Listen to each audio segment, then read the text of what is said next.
मां जानकी भी वनवास जाने के लिए तैयार हो गई। इधर लक्ष्मण जी को जब पता चला तो लक्ष्मण जी भी कहने लगे मैं भी आपके साथ वन चलूंगा। आज राम लक्ष्मण सीता तीनों वन जाने को तैयार हुए। सुखदेव भगवान वर्णन करते हैं राजन, सुंदर रथ में बिठाया भगवान को लेकर के जो है निषाद राज जब चले तो निषाद राज रथ में बैठा करके जो है मां गंगा के किनारे तक ले गए। और जैसे ही किनारे जाकर के रथ रोका, भगवान राघवेंद्र ने कहा बोले निषाद राज आप लौट करके जाओ, अब हम गंगा पार करके वन में जाएंगे, रथ की आवश्यकता नहीं है। इधर महाराज दशरथ जो है महल से बाहर आए, दरवाजे तक आए। महाराज ने कहा मेरे राम को रोको, मेरे राम को रोको। लेकिन जब राम नहीं रुके तो राम राम कहीं राम कहीं राम, राम कहीं राम, 6 बार दशरथ जी महाराज ने राम राम कहा और अपने प्राणों को त्याग कर दिया। अब भगवान राघवेंद्र सरकार मां गंगा के किनारे खड़े हो गए। गंगा को पार करना है, कोई केवट नहीं है, कोई नाव नहीं है। लेकिन भगवान ने जब दृष्टि डाली, एक केवट बीच गंगा में नाव को लेकर के खड़ा है। भगवान ने कहा बोले भैया केवट हमें गंगा के उस पार जाना है, हमें नाव में पार करा दो। महाराज जैसे ही भगवान ने बुलाया केवट आया। बोले प्रभु मेरी एक शर्त है। बोले क्या? बोले मैं आपको मेरी नाव में पार तो करा दूंगा, लेकिन पहले मैं आपके चरण धुलूंगा। बोले क्यों? बोले मैं जानता हूं आप कौन हैं। अच्छा। बोले मुझे पता है आपके चरण रज से जो है एक पत्थर की शिला जब नारी बन सकती है तो मेरी तो नाव काट की है। अगर कहीं ये नारी बन गई तो मेरा तो जीवन का रोजगार बंद हो जाएगा। क्यों? क्योंकि बोले अभी मेरी घर में एक मेरी पत्नी है, उसके बच्चे हैं, और फिर नाव स्त्री बन जाएगी तो 2 हो जाएंगी, फिर मेरा तो नाव से धंधा चल रहा है वो बंद हो जाएगा, फिर बच्चे भूखे मरेंगे, इसलिए मैं आपके चरणों को पखारूंगा। बोले अच्छो। लेकिन भगवान को जवाब नहीं दे रहे। बहुत विलंब हुआ, बहुत देर हुई। लक्ष्मण बिना पैरी धोए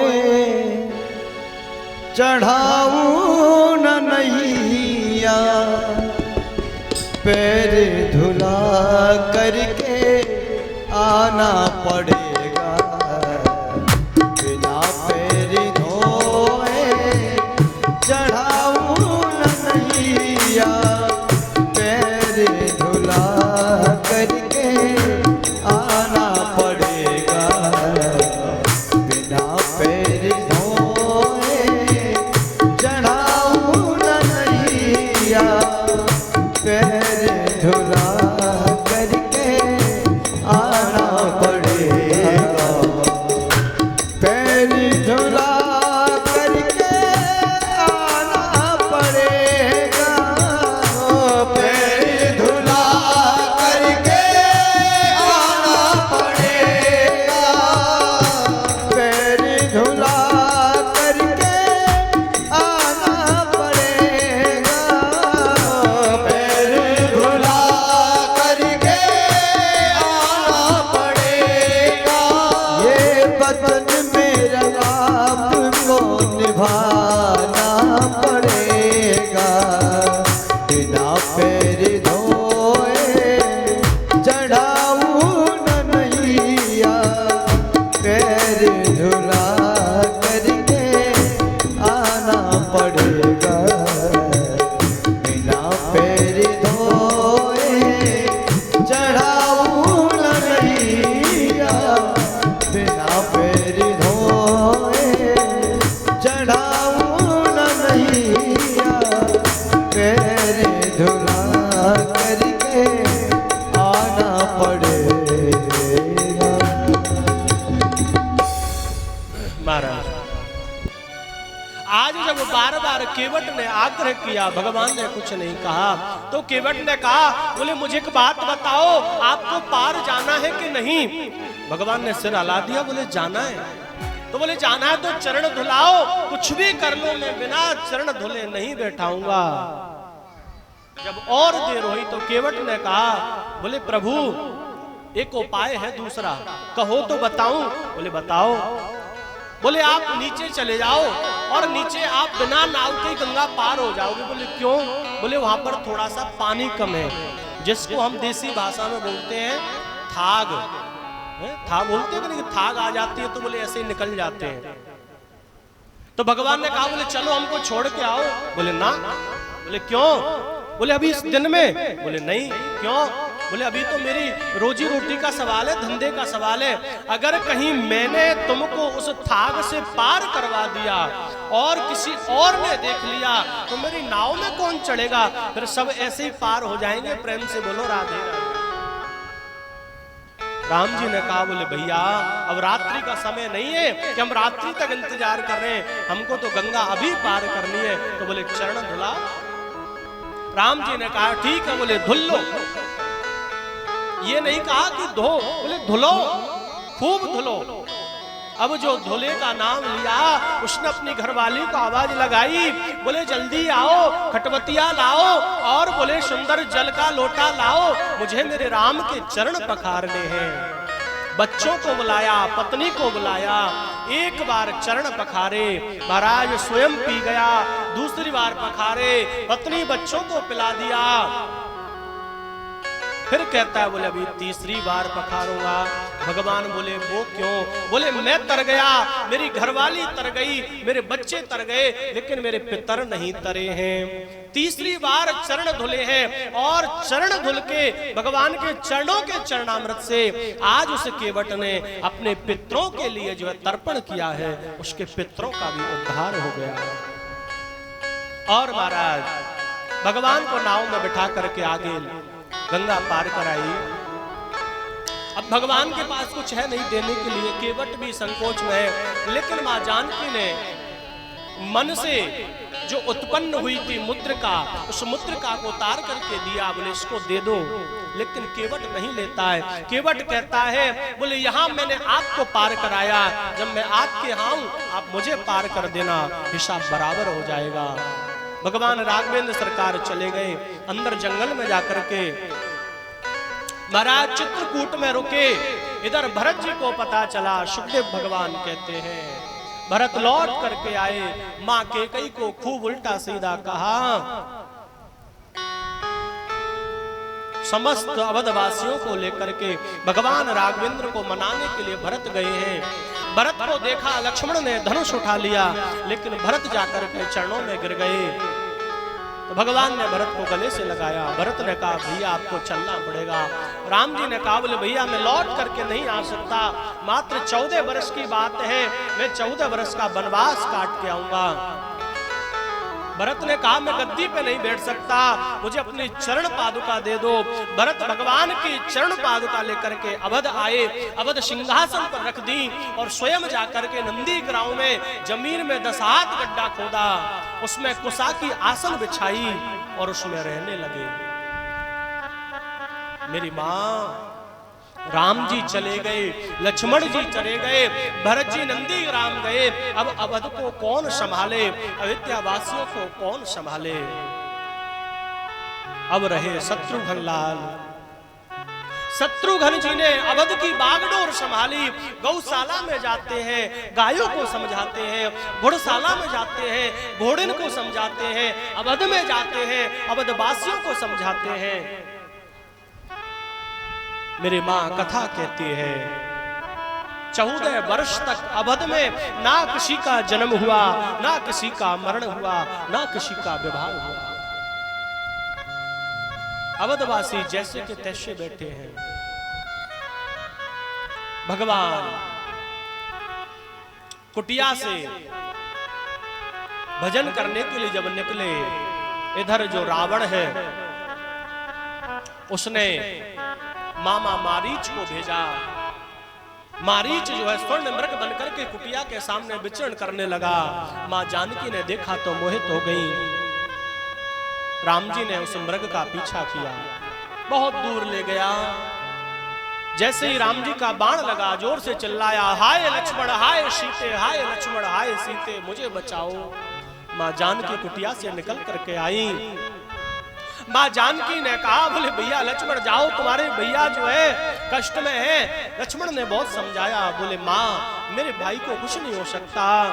लेकिन मां जानकी ने कुछ बात ऐसी कही कि लक्ष्मण को जाना पड़ा। लक्ष्मण ने लक्ष्मण रेखा खींची, मां इससे पार मत आना। लेकिन क्या कहे, लक्ष्मण जी गए, राम जी को देखा, इधर जो है रावण आया साधु वेश में, मां जानकी का हरण कर लिया।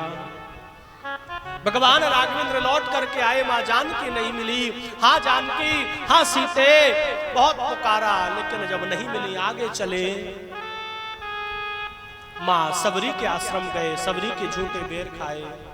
आगे चल करके हनुमान सुग्रीव बाली से भगवान की भेंट हुई। सुंदर भगवान की बानर सेना हो, और महाराज भगवान ने बाली का वध किया और सुग्रीव को, हनुमान को साथ लेकर के भगवान आगे गए। आगे भगवान ने जो अब लंका पे चढ़ाई करनी है, तो सुंदर राम सेतु का निर्माण चल रहा है। भगवान ने समुद्र की जो बालुका है, उस बालुका से जो है एक मूर्ति बनाई शिव की, जिसको हम रामेश्वर कहते हैं। और रावण के द्वारा ही भगवान राघवेंद्र सरकार ने श्री रामेश्वर भगवान की स्थापना करी। बोलिए रामेश्वर भगवान की। रामेश्वर भगवान की स्थापना हुई। भगवान राघवेंद्र ने अपने दूत को लंका में भेजा, समाचार दिया, लेकिन लंकेश रावण पे कोई फर्क नहीं है। युद्ध होने लगा, खूब युद्ध हुआ।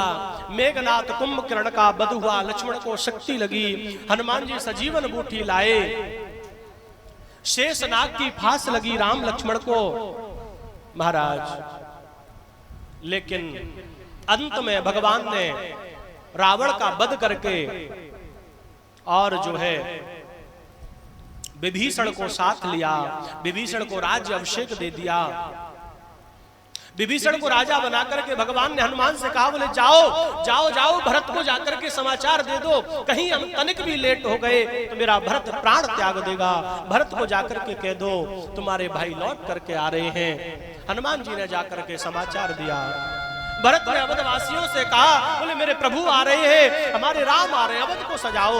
दुल्हन की तरह अवध को सजाया और अवध में मेरे राम का, मां जानकी का, लक्ष्मण का स्वागत हुआ, हनुमान का स्वागत हुआ। हनुमान जी भगवान के चरणों में बैठे हैं, हम भी बालाजी के चरणों में बैठे हैं। आइए 2 मिनट बालाजी को प्रणाम करें। वीर हनुमाना अति बलवाना, राम नाम रसियो रे, प्रभु मन बसियो रे। ओ वीर हनुमाना अति बलवाना, रोम रोम बसियो रे, प्रभु मन बसियो रे।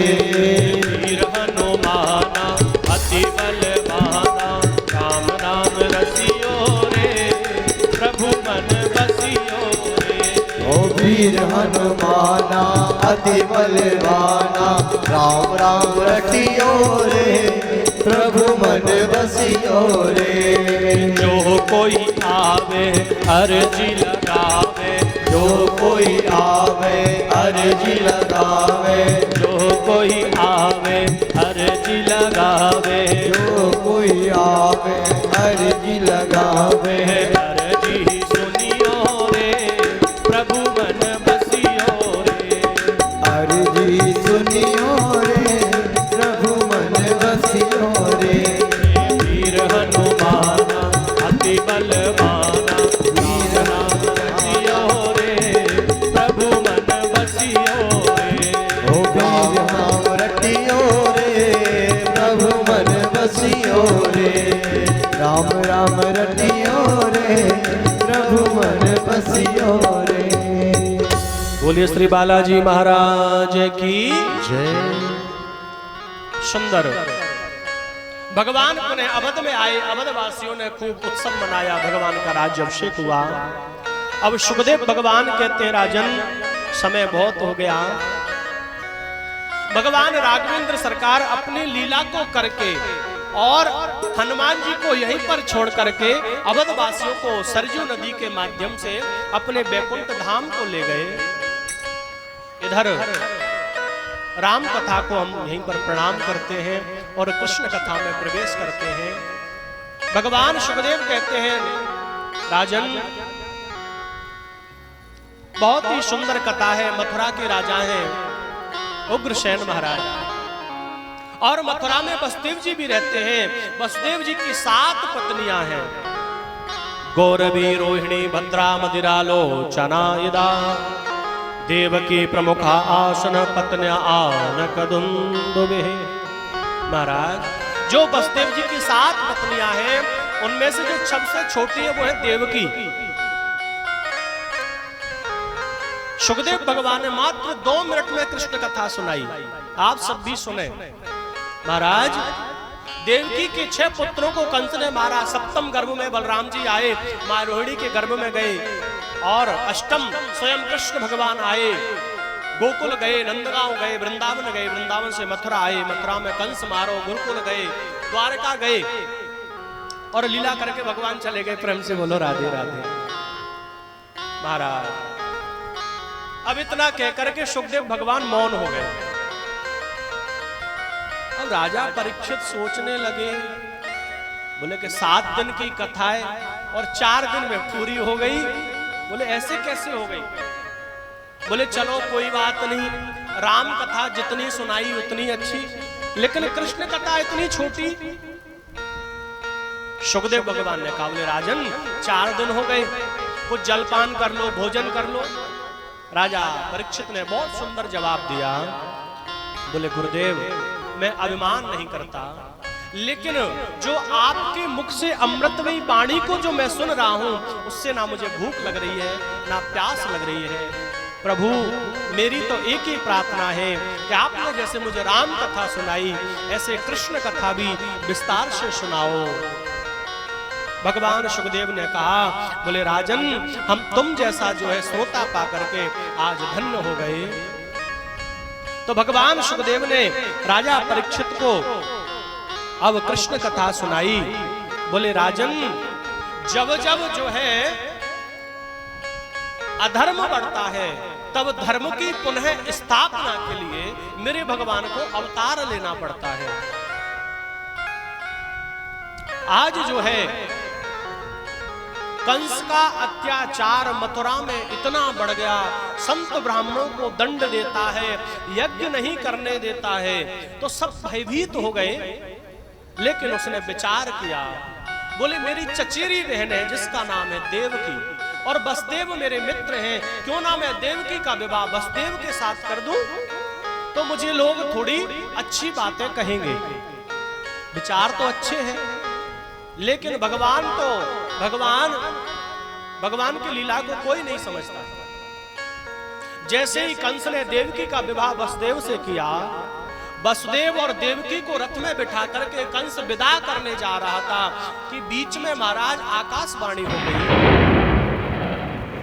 आकाशवाणी ने कहा, अरे बोले कंस, तू जिस देवकी को छोड़ने जा रहा है ना, उसी का 8वां गर्भ तेरा काल होगा। महाराज, अब तो कंस ने रथ रोक दिया, और रथ रोक करके दौड़ लगाई, देवकी के केस को पकड़ करके नीचे ले आया, तलवार निकाली, देवकी को मारने के लिए तैयार हुआ। वसुदेव जी ने हाथ पकड़ लिया। बोले राजन, आप जैसे पराक्रमी को, आप जैसे शूरवीर को निरपराध स्त्री को मारना शोभा नहीं देता।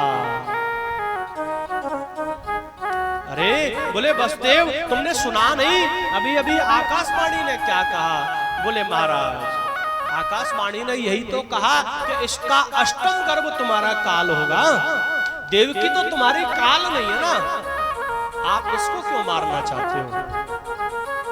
महाराज, मैं आपको वचन देता हूं, जो भी देवकी के बच्चे होंगे मैं आपको लाकर के सौंप दूंगा ना। कंस को बात समझ में आई, लेकिन बोले आपको फिर एक काम करना पड़ेगा। बोले क्या? बोले मेरे बंदी गृह में रहना पड़ेगा। वसुदेव ने कहा मैं स्वीकार करूंगा।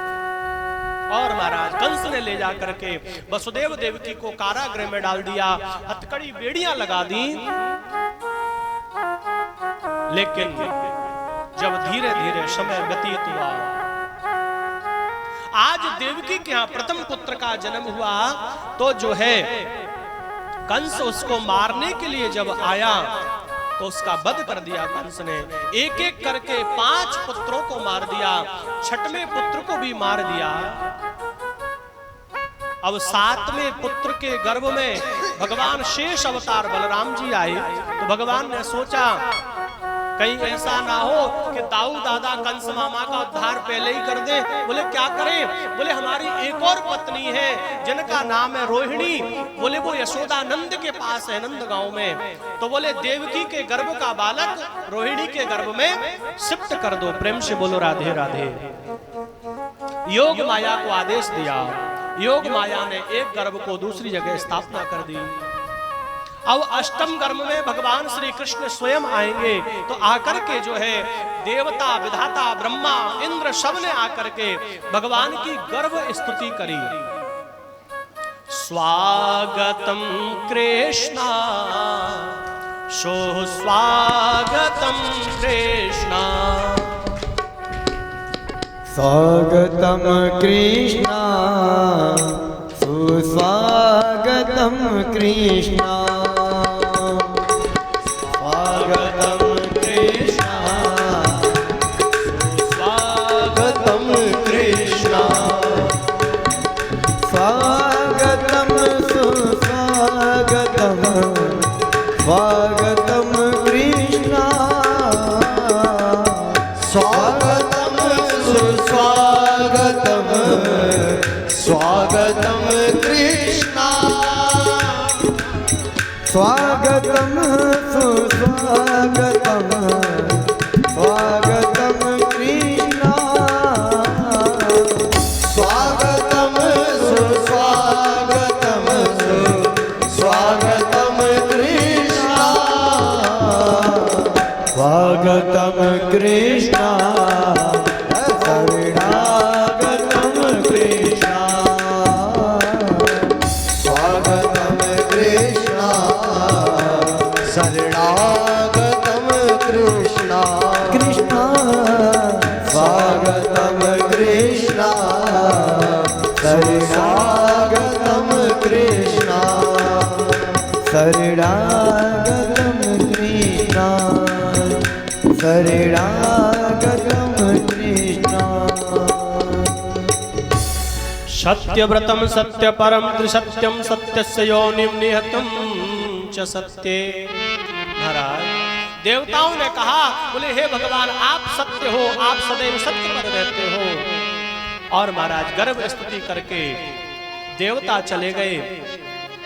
अब सुखदेव भगवान कहते हैं राजर्षि धीरे धीरे आया भादों का महीना, और भादों के महीने में अष्टमी तिथि को श्री बालकृष्ण भगवान वसुदेव देवकी के यहाँ कारागृह में प्रकट हो गए। बोलिए बालकृष्ण भगवान की जय। महाराज जो भगवान प्रकट हुए, भगवान ने वसुदेव जी से कहा, बोले चलो हमें अब जो है गोकुल छोड़ करके आओ। वसुदेव जी टोकरी में लेकर के भगवान श्री बालकृष्ण को गोकुल के लिए लेकर के जा रहे हैं। और सुखदेव भगवान कहते राजन, बीच में मां यमुना ने सुंदर उफान लिया, भगवान के चरण पखारे और वसुदेव जी गोकुल में पहुंचे। जैसे ही गोकुल में गए, नंद महल का दरवाजा खुला, और नंद महल का दरवाजा खुलते ही वसुदेव जी ने लाला को लिटाए दिया, और जो माँ यशोदा के गर्भ से कन्या ने जन्म लिया, उस कन्या को लेकर के वसुदेव जी अपने मथुरा आ गए। मेरी माँ वसुदेव जी जब गोकुल गए ना, तो सारे बंधन खुल गए, और जब गोकुल से लौट करके मथुरा आए तो पुनः बंधन में बंध गए। प्रातः काल हुआ, कन्या ने रोना प्रारंभ किया, पहरेदार जगे हैं, कंस जगा है। कंस ने कहा पकड़ो पकड़ो मेरे कान को पकड़ो, और महाराज दौड़ करके आया, देवकी के हाथ से कन्या को छीन लिया, और कन्या को छीन करके जो मारने के लिए तैयार हुआ, वो कन्या आकाश में चली गई, अष्टभुजा लेकर के प्रकट हो गई। अरे बोले कंस, तू मुझे क्या मारेगा, तुझे मारने वाला तो ब्रज में पैदा हो गया। अब तो कंस और भयभीत हो गया महाराज। अब कंस को तो मथुरा में भयभीत होने दो, अपन तो चलते हैं गोकुल में। प्रेम से बोलो राधे राधे। महाराज अब बात ऐसी है, देखो भैया, अब तक जो कथा चली वो तो एक देसी भाषा में चली, लेकिन अब आ जाओ ब्रज भाषा पे। क्यों भाई, ब्रज भाषा है, हम बे हल्के में ले रहे हो का? प्रेम से बोलो राधे राधे। हाँ देखो, ब्रजवासी है और ब्रज की कथा तो ब्रज भाषा में ही होवेगी, ज्यादा कठिन ना है, मीठी भाषा है ब्रज भाषा। चोरे कहाँ जा रहे हो, कहाँ कर रहे हो, तू कहाँ जा रहे हो? आप ना चले ब्रज में, आप कहते ही तो मान लो करोड़ों कोस दूर रह गए, बाबा तू कहाँ कर रहे हो? प्रेम, बड़ी मीठी भाषा। अब जो है आज मैया सोदा जब प्रातः काल नहीं उठी, तो जो उनकी नंद है जिनका नाम है सुनंदा, महाराज सुनंदा ने देखा, बोले आज भाभी जी नहीं उठी, कारण खिड़की से झांक करके देखी, एक चदरिया झीनी सी उड़ रखी है और बामे बालक खेल रहे हो है। दौड़ी दौड़ी नंद बाबा के पास गई, बोले भैया भैया, बोले बहन कहाँ भयो? बोले पहले 9 लाख हार दियो। अच्छो, बोले जब ही बताऊंगी। बोले दियो, बोले बधाई हो। बोले काहे बात की? बोले छोरा भयो छोरा, बोलो नंद के लाला की जय। महाराज जो नंद बाबा ने सुनी छोरा भयो, 80 साल की आयु में, आज 80 साल के नंद बाबा 20 साल के हो गए। महाराज बढ़िया दाढ़ी बनाई, बढ़िया बारन में डाई करी, पीली बगलबंदी पहनी, पगड़ी लगाई, धोती पहनी, आंखन में काजल लगायो, माथे पे चंदन लगायो, गले में माला पहनी और महाराज यमुना जी को प्रणाम करके चल दिए। अब तो महाराज ब्रज में खबर फैल गई, बोले यशोदा नंद के लाला भयो है, चलो री सखी कछु श्रृंगार करिया में। अच्छो, बोले कहा श्रृंगार करेंगी? तो बड़ा प्यारा सा भाव है कि आज बर्फी सी ब्रज नार बनी और गुंजिया से गीत और गूंजा से ग्वाला। मेरी माँ जो ब्रज गोपियां ना वो बर्फी के जैसी लग रही है कि आज बर्फी सी ब्रज नार बनी और गुंजिया से गीत और गूंजा से ग्वाला।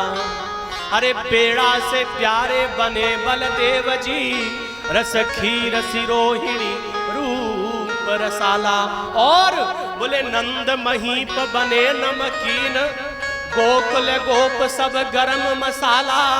और बोले जायो यशोदा जलेबी सी रानी ने, आज रबड़ी सी रात में लड़ुआ सो लाला। बोले नंद के लाला की जय। महाराज अब तो ब्रजवासिन की भीड़ लग गई और मैया सोदा के दरवाजे पर बधाई लेकर के आ रहे हैं।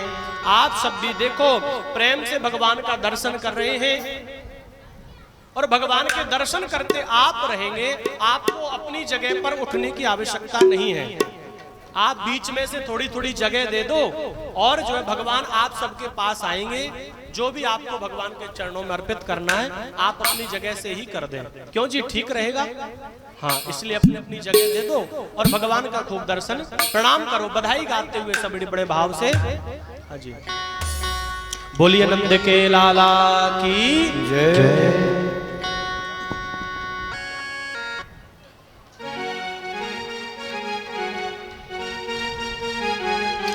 बोलिए कृष्ण कन्हैया लाल की जय। बड़ी प्यारी बधाई है। अभी आपने सुनी ना कल जैसे रसगुल्ला की कथा।